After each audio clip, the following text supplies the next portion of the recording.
know when you guys are good, and I'll hit my button here. Which is good. You all good? Okay, hold on 1 second. Hold on.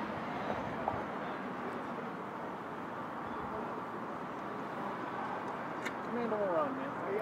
Good afternoon. My name is Megan Howard with the Houston Police Department's Tactical Operations Division. This morning at about 11:30 a.m., the SWAT detail received a request to assist. We had notification that an escapee from a local hospital had potentially been located here off of Harwin and Boone. So, Can you stop 1 second, dear? We're not getting you. She can do it again if she needs to. So patrol had located the male here with some additional information. They quickly collapsed on the location, secured it, requested additional resources, knowing that this male was an escape threat, had a violent tendency, and he potentially had some homemade weapons inside of this location. So SWAT responded along with hostage negotiators. We took our time making sure that we set up a solid perimeter. That way, in the event that he tried to run again, we would have him surrounded. Once we were set up, the negotiators got on the PA system and relatively quickly were able to elicit a response. The male came out of the front door. He bantered back and forth with officers. He even stated that he was going to run. He then maneuvered back and forth along the side of the house, and eventually SWAT did use less lethal munitions. They were able to place him into custody at that point. He continued to mouth off with officers. He said he wasn't going back to jail. And so right now he is in custody. He's going to go back to the hospital so that he can be formally discharged, and then he'll be transported to jail for both the charges that resulted in his arrest last night, and then of course there are going to be pending charges as a result of the incident today.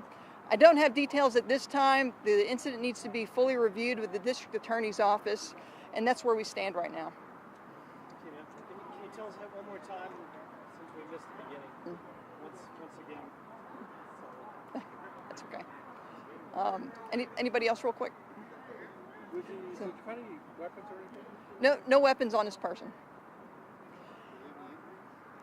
So he had some minor injuries as a result of the less lethal munitions, but nothing of concern. He's just going back to the hospital to get formally discharged, not as a result of new injuries. I'm assuming you'll have couple more officers watching at the hospital? Yes, so obviously he is now a known security threat and an escape threat, so they will certainly have some additional precautions in place. Can you tell us again, Yep. from the top, what took place once he was in there? Where did he take shelter at?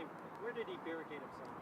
So there's a small structure, a building that's east of our location here. It's on the north side of the road.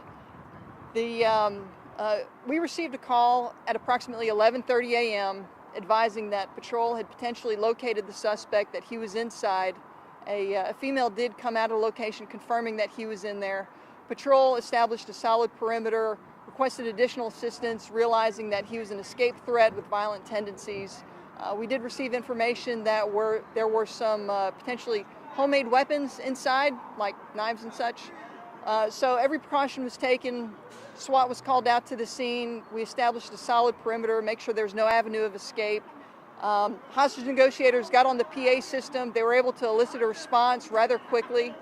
And he did come out.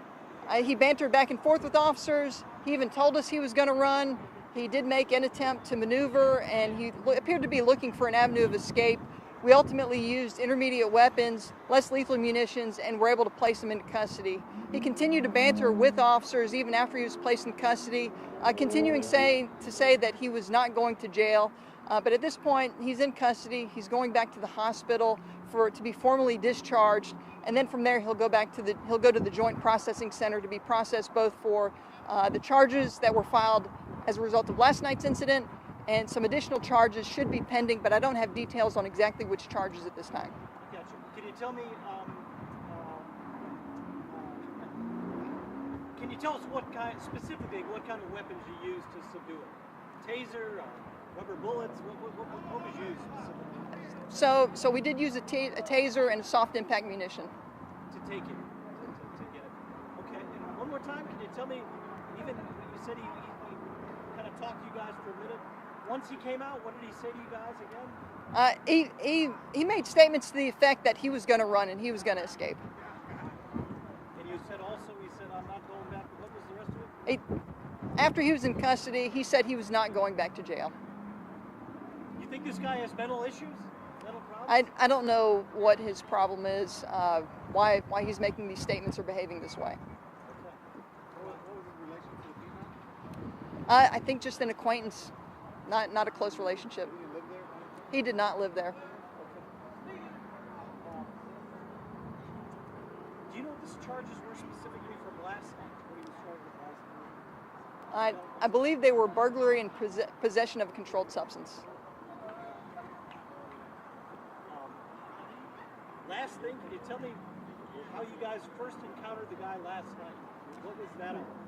I don't have those details. Yeah. Good.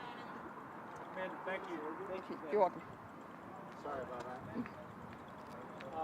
What we'll do is once his name, he shows up in the system in a court, we'll tweet his name out. Okay. But I don't know how long that's going to be. Okay, guys? Can he be arraigned today? Thanks, John. Probably not tomorrow. Megan, do we have an approximate age on him? Yeah, I guess we can give him that. he's early 30s. Early 30s. Male in his early